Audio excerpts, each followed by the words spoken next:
maamulka xaafadda Holwadaag oo kaashanaya kambaniga Fayadhowr Cleaning Company ayaa saaka howlo nadaafadeed oo aad u ballaaran ka sameeyay xaafadda Holwadaag waaxda Daryeel waxaana hawshan hormuud u ahaa xoog weyn oo ah shakhsi ugu dhaqdhaqaaqa badan howlwadeennada kambaniga Fayadhowr iyo gudoomiyaha xaafadweynta Holwadaag Abuukar Axmed Maxamed waxaa saaka cagta la mariyay goobo aad u wasakhaysan kuwaas oo aad looga dareemayay nadaafad darrada ka muuqato shaqadan oo qaadatay saacado badan ayaa laga bilaabay dhabarka dambe ee saldhigga degmada Gurceel waxaana lagu soo gabagabeeyay iskuulka Almaamuun qaybtiisa weyn ee degmada Gurceel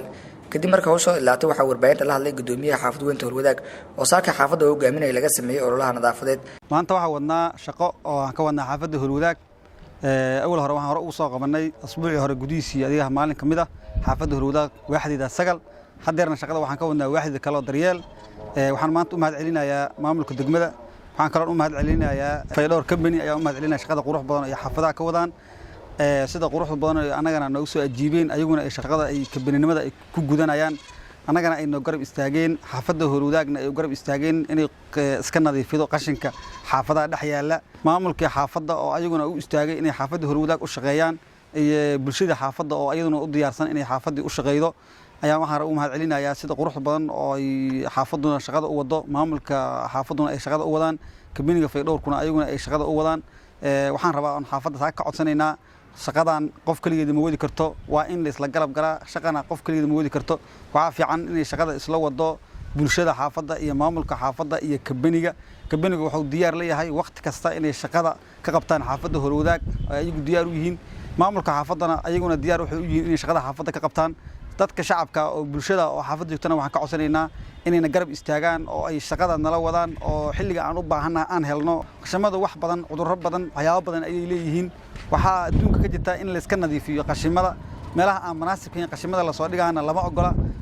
maamulka xaafadduna ma ogola guud ahaanna lama ogola meelaha munaasib in qashinka la dhigo aryaalaha baqtiyay oo jidadka lagu soo dhex tuurayo ayagana lama ogola horaa loo sheegay markii labaadna waa ku celinaynaa inaan la ogolayn oo aan la ogolayn in neef baqtiyay la soo dhigo jidka dhexdiisa maamulkuna hore uga digay maamulka xaafadduna hadda horena waa uga digeen haddana waa ka digayaan waxaan rabnaa in bulshada baaq dheer iyo baaq hawo dhowba u gaarsiinayna inaan la ogolayn qashinka la soo dhigayo meelaha aan munaasib aan ahayn waa in kabaniga marka uu yimaado ay wax uga turiyayaan oo ay u diyaar garoobaan inay la qaadaan oo ay gaariga la saaraan xoog weyn waxaan ku ammaanayaa shaqada quruxda badan oo u istaago inuu wado oo maalin kasta uu diyaar u yahay in la shaqeeyo xaafadduna waxay diyaar u tahay iyaduna in la shaqeeyo gudoomiye Abuukar Axmed Maxamed ayaa u ballan qaaday kambaniga Fayadhowr inuu garab ku sii doono sidii loo qodi lahaa god labaad maadaama uu gabagaba marayo godka hore oo lagu shubi jiray qashinka Fayadhowr Company xoog weyn hogaaminaya waxaan u ballan qaadayaa godka qashinka inaan la qodno ayaan u ballan qaadayaa anagoo xaafadda Holwadaag afkeeda ku hadlaayo subax alla subaxii la qodaayo garabkaada ayaan taaganahay waxaan ku ballan qaadayaa shaqo weyn oo la dhihi karo alla ilaahay shaqadaas ninkaas qabtay oo lagu naaniis karo ama lagu magacaabi karo inaan kala qabto aan diyaar kula nahay inaan kula qodno wixii alla wixii qarash oo ku baxayana aan kula garab istaaganahay xoog iyo qarashba inaan garabkaada taaganahay aan xoog weyn ku soo dhaweynaya una sheegaya intaasna waxaan rabaa inuu niyadda ku qabsado Axmed Maxamed Daahir xoog weyn ayaa u mahad celiyay maamulka degmada Gurceel asagoona sidoo kale baaq u diray ganacsatada iyo dhalinyarada ku nool degmada Gurceel una baaqay inay kala qayb qaataan ololaha nadaafadda ee ka wadaan xaafadaha degmada Gurceel oo ay sajirin cod ku taageerayso guddiga degmada Gurceel guddiga arrimaha bulshada agaasimayaasha travelska iyo dhammaan ganacsatada degmada Gurceel ku nool waxaan ka codsanayaa guddiga degmada Gurceel horta hal qof oo bini'aadan wax mooyi kara keligiis maamulkuna boqolkiiba 10 laga fadhiyaa way dhib badan aan qabaa wax laga qabto ma waaye magaalada dadkii u dhashay way dhinteen midkii qaar qurbada aaday iyo qaar waxaan ku leeyahay caysi dhaqo waaye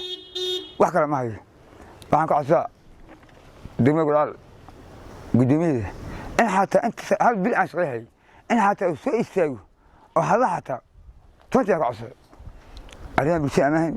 gudoomiyaha amahan guddiga amahan horta waxaan ka codsanayaa maamulka in qofka islaamka hadda niyadda loo dhisay hamil la gelin ibn dhuqa qalbiga ka jabiyay xataa niyad dhisid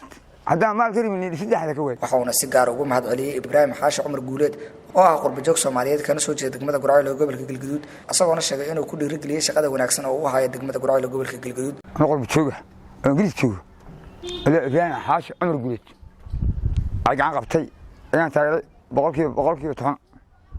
intaan u jeedo miskiin way xoogsta barqumada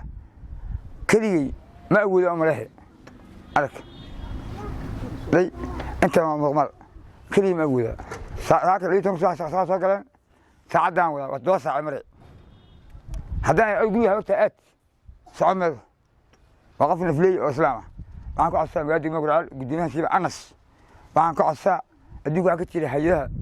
سافرك أدوينه أو هيدا ضغط حياسها معك عصا أن سجل الشيء المسكين هاي شيء أنا مكي هذا أي دبر أنا على الشارع معاه ما قلت حتى أنا غلطها دقيقة قرال كان عصا قدينا وريو عبد الحكيم وكل أنا أحمد الله يقعد لمنتج وأقول شيء واحد يمد واحد سرعة يحققه مرة ملح أنا كأسر قاعد عندي قلب السكت وإحنا لغلطه وأنا قلب السكت واحد مرة كذا ما قبل أسبوع ما كان لا يجي حاقه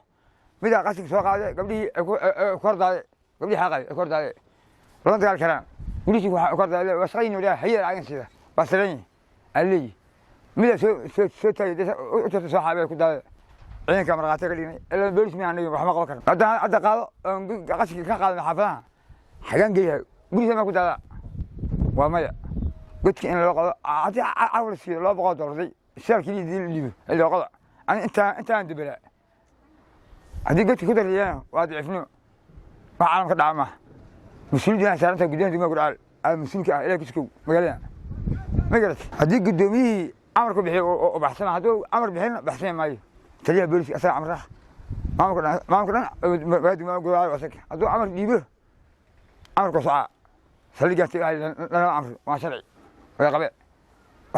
ugu dambeyn gudoomiye Abuukar Axmed Maxamed ayaa maamulka degmada Gurceel ka codsaday inay xaafadda Hulwadaag ilgaar ku eegaan maadaama ay kamid tahay xaafadaha degmada Gurceel xaafadaha ugu dadka badan ee joogan dad aad u dan yar kuwaas oo u baahan in si gaar ah loo caawiyo waxaan maamulka degmada aan fariin dheer ugu dirayaa xaafadda Hulwadaag waa xaafadaha Gurceel ugu weyniga badan ugu tirada badan uguna masaakiinta badan waxaan ka codsanaynaa maamulka degmada oo gudoomiyaalka degmada ugu sareeyaan xaafadda Hulwadaag ilgaar inay ku fiiriyaan Axmed Faarax Maxamed SMS TV Gurceel